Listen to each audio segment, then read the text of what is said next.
बिस्मिल्लाहिर्रहमानिर्रहीम। मैं हूं लियाकत ख़ान और आप लोग देख रहे हैं लर्निंग साइट। लेक्चर नंबर 6 में मैं थोड़ा सा ओवरव्यू दूंगा कि प्रीवियस लेक्चर्स में अभी तक हमने क्या पढ़ा था। तो प्रीवियस लेक्चर्स में सबसे पहले लेक्चर में हमने पढ़ा था इलेक्ट्रोस्टैटिक्स। तो electro mean charge, statics mean at rest. The study of charge at rest or at very slow motion is called electrostatics. So what is charge? Charge is the intrinsic property of a substance which cause force of interactions। तो force of interaction हमारे पास दो किस्म के होते हैं, attraction और repulsion।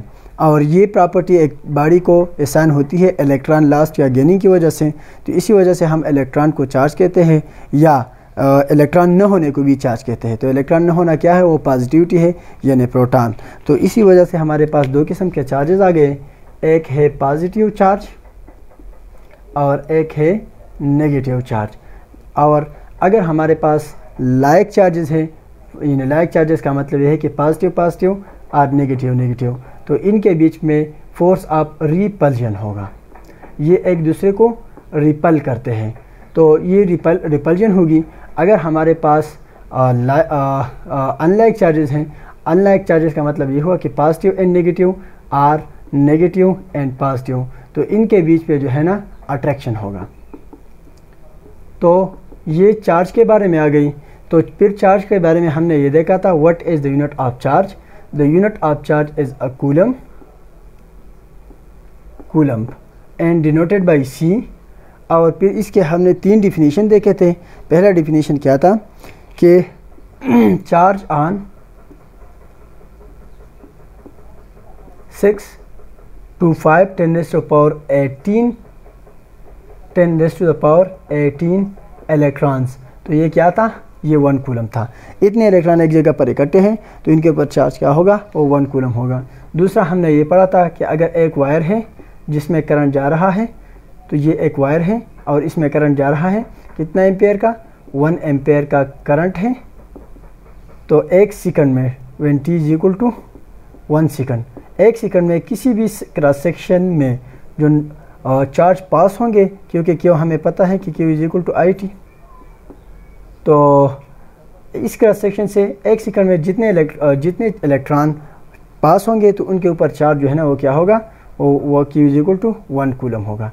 तो वो क्या है? 1 कूलम है। या जितना चार्ज फ्लो करेगा तो 1 कूलम है। तीसरा डिफिनीशन मैंने कहा था कि हम कूलम्स लॉ के बाद पढ़ेंगे। तो कूलम्स लॉ के बाद कूलम्स लॉ अभी हमने देखा है। तो कूलम्स लॉ क्या कहती है? मैं कूलम्स लॉ भी डिस्कस करता जाऊंगा और इसी तरह तीसरा भी बताता जाऊंगा। तो कूलम्स लॉ हमें ये कहता है कि F इज इक्वल टू 9 ज़रबी 10 की ताकत 9, वैक्यूम की बात हो रही है कि 1Q2 डिवाइडेड बाई R²। तो अगर वैक्यूम में ये एक चार्ज पड़ा हुआ है और ये दूसरा, दो चार्जेस हैं जिसका मैग्नीट्यूड सेम है, यानी अगर ये भी Q है और ये भी Q है, तो ये सेम मैग्नीट्यूड के दो चार्जेस हैं और इनके बीच में जो फासला है वो क्या है? वो 1 मीटर है और ये वैक्यूम है। अगर ये एक दूसरे के ऊपर फोर्स एक्सर्ट करे कितना? 9 ज़रबी 10 की ताकत 9 newton, then the magnitude of each charges will be 1 coulomb. तो अगर हमारे पास दो चार्जेस वैक्यूम में पड़े हुए हैं और इनके बीच में जो डिस्टेंस है 1 मीटर है और ये एक दूसरे के ऊपर 9 न्यूटन का फोर्स जो है ना एक्सर्ट करे, then the charge on each body is 1 coulomb. क्यों? क्योंकि F इज इक्वल टू कितना है?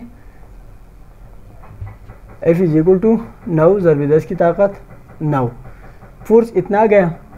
तो मैं और इसी तरह R कितना है? वो 1 मीटर है। तो मैं 9 ज़रबी 10 की ताकत 9 is equal to 9 multiplied by, दोनों एक जैसे हैं तो Q स्क्वायर हो जाएगा और ये 1 स्क्वायर हो जाएगा। तो 1 मल्टीप्लाई करेंगे तो 1 हो जाएगा और ये Q square is equal to 1, तो Q is equal to square root 1 करेंगे तो वही 1 वापस आ जाएगा। So Q is equal to 1 unit.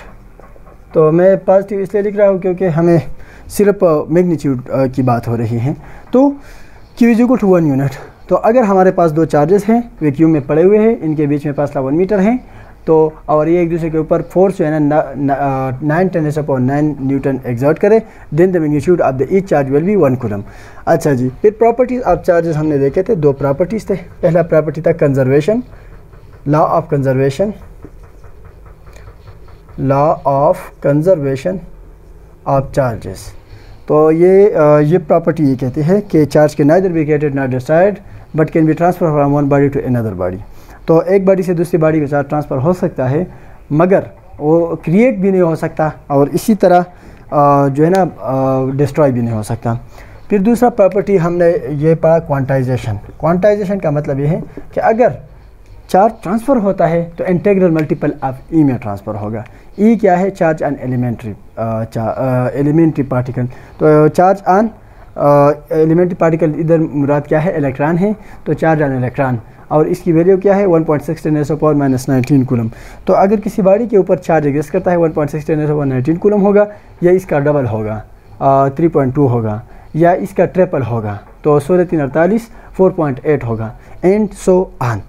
यानी इसका मतलब ये है क्वांटाइजेशन का कि चार्ज ऑन बॉडी या तो 1e होगा 1.6 × 10⁻19 कूलम, या 2e होगा 3.2 × 10⁻19 कूलम, या 3e होगा 4.8 × 10⁻19 कूलम, एंड सो ऑन। अच्छा जी, फिर कूलम्स लॉ तो हमने देख लिया K = K1 Q2 /r²। तो ये क्या है? ये कूलम्स लॉ है। तो फोर्स ऑफ अट्रैक्शन के बारे में है। फिर इसी तरह Coulomb's law in material media. तो Coulomb's law in material media का मतलब ये है कि अगर दो चार्जेस हैं और इनके बीच में वैक्यूम के अलावा कोई और मीडियम है, लेट दिस इज पेपर, तो ये Q1 Q2, तो इसका फोर्स जो है ना ये क्या हो जाएगा?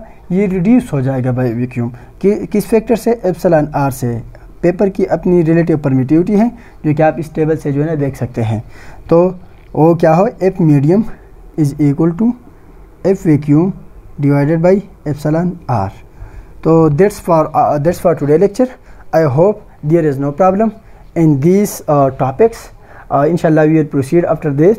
बट मैं एक क्वेश्चन पूछना चाहूँगा कि क्या आप लोगों ने जो है ना कमेंट सेक्शन में प्लीज़ का जवाब देना है। हाँ, अगर नहीं आता तो आप मुझसे पूछ सकते हैं व्हाट्सअप नंबर पे भी, और इसी तरह कमेंट सेक्शन में भी पूछ सकते हैं। क्या ये F = K Q1 Q2 divided by R³ and to R, क्या मैंने ये सही लिखा है कूलम्स लॉ या गलत है?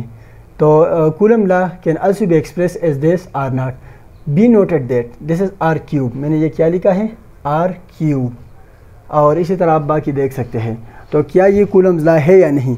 अगर है तो आप लोग कमेंट में यस लिखें, अगर नहीं है तो आप लोग कमेंट में नो लिखें, और जो सही है वो जो है ना एक्सप्लेन कर लें। तो I hope you got this. If you have any problem तो आप लोग पूछ सकते हैं। वस्सलाम।